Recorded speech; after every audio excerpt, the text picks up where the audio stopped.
Kadang-kadang kalau fork tak servis ni, nak main corner pun tak sedap. Wan, tengah buat apa tu? Tengah servis fork. Servis fork.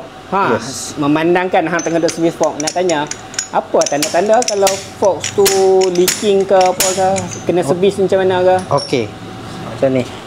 Tanda-tanda kalau motor fork tu dah start tak sedap ataupun dah lembut ataupun dia leaking apa semua tu, punca biasanya kepada ni oil seal.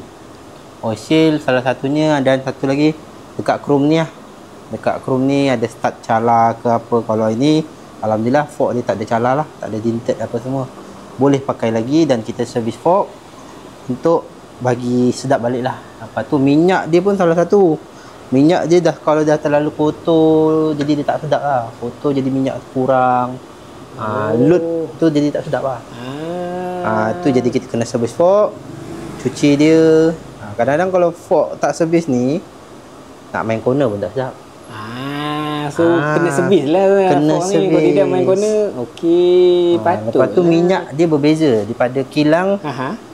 Dia punya kilang dalam 380, kita lebihkan sikit dalam 400 ml. Jadi dia keras sikit. Okey, so kena keras juga. Kena keras lah.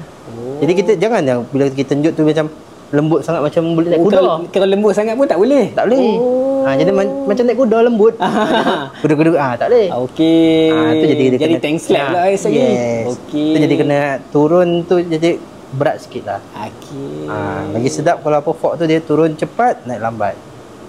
Itu paling sedap lah. Itu paling sedap. Itu paling sedap. Okey. Thank you Wan. Okey.